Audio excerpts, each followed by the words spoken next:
সঙ্গে যাতে প্রায় লোক বিস্তার যদি আবহাওয়া ভালো থাকে তাহলে লক্ষাধিক লোক অংশগ্রহণ করে।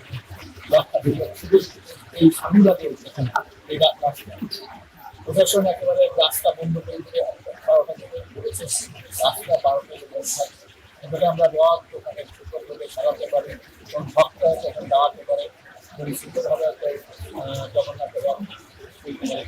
এইভাবে আমরা 6টা খেলায় আমরা এই রথ নিয়ে আমরা মহেশ্বরী মন্দির থেকে এবং ঢাকেশ্বরী মন্দির দিয়ে আমাদের সমাপনী অনুষ্ঠান হবে এই প্রথম রাতে। আবার 1970 তারিখে ঢাকেশ্বরী মন্দির থেকে আবার একই রুটে আবার সামনে বেগে ফিরে আসবে সবার মধ্যে। এইভাবে আমাদের 8 দিন ব্যাপী, ভিতরে 8 দিন যাবে, একদিন আসবে, একদিন ভিতরে থাকবে 8 দিন। এই 8 দিন আমাদের বর্ণাঢ্য অনুষ্ঠানে আয়োজন করা হয়েছে। বিভিন্ন রকম সভা, সাংস্কৃতিক অনুষ্ঠান এবং বিভিন্ন রকম অনুষ্ঠানের আয়োজন করা হয়েছে। এবং বিশেষ করে প্রসাদ, আমার প্রথম যে প্রসাদটার দিনে যত লোক আসবে সবাইকে খিচুড়ি খাওয়ানো হবে, খিচুড়ি দেওয়া হবে, সে সবাইকে হিন্দু হোক মুসলমান সবাইকে খিচুড়ি খাওয়ানো হবে এবং উল্টা প্রসাদের সারাদিন খিচুড়ি খাওয়ানো হবে। এবং মধ্যে যে কজন অনুষ্ঠান হবে যত ভক্তবৃন্দ আসবে সবাইকে জগন্নাথ দেবের প্রসাদ দেওয়া হবে, কারো কাছে কোনো পয়সা নেওয়া হবে, বিনা পয়সা দেওয়া হবে। সবাই জগন্নাথের কিংবা সবাই পয়সা বৈষ্ণব জগন্নাথের সবাই খায়। এই অবস্থান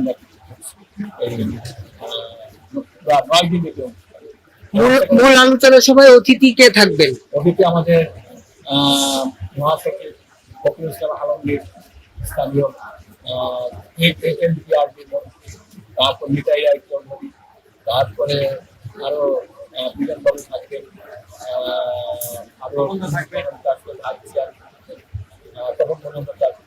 আরো আমাদের বিভিন্ন তারপরে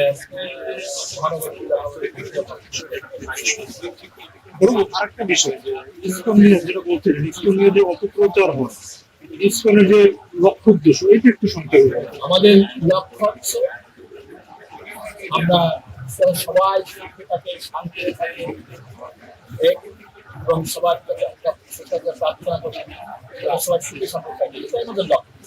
ইসকনের যে কার্যক্রমটা, ইসকনের কার্যক্রম, ইসকন তো সারা বাংলাদেশে কার্যক্রম চালিয়ে যাচ্ছে আর সারা বিশ্বে চালিয়ে যাচ্ছে। ইসকন এসব একটু ভয় করে, কারণ দুঃখে অনেক কিছু নাকি করতে পারে, এখানে ভয় করে কারণ নেই। কারণ আমরা যদি ঠিক থাকি তাহলে আমাদেরকে ধ্বংস করতে পারবে। সস্তায় সব রাখে কৃষ্ণ, মারে কৃষ্ণ রাখে। আমরা তো কোনো অন্যায় করছি না, অন্যায়ের সঙ্গে যুক্ত না, আমরা তো ভয় করে আমরা ভয় পাই। কিন্তু আমাদের সরকার আমাদেরকে সুরক্ষা দিচ্ছে এবং আমরা সরকারকে আলোচনা করছি যাতে আরো বেশি সুরক্ষা দেয়। আর যারা যারা করছে তাদেরকে তাদেরকে শাস্তি ব্যবস্থা নিয়ে চালু করি।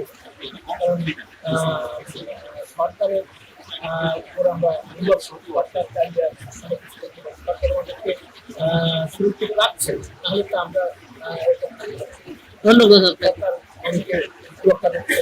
আমি সরকারের প্রতি কৃতজ্ঞ বা রথযাত্রা প্রাককালে যে পুলিশের যে ব্যবস্থাটা, এটা এত সুন্দরভাবে দেখছে, সাদা কাপড়ে পুলিশ দিয়েছে, তারপরে আবার এমনকি ড্রোন দিয়েছে এবং যেখানে যেখানে রথ যাবে সেখান থেকে শুরু করার অনেক পদক্ষেপ নিচ্ছে। নিরাপত্তার আমি মনে করি যে আলোচনা হয়েছে, নিরাপত্তার কোনো ঘাটতি নেই এবং আমরা আশাবাদী কোনো জনশক্তি নির্বিঘ্নে রথ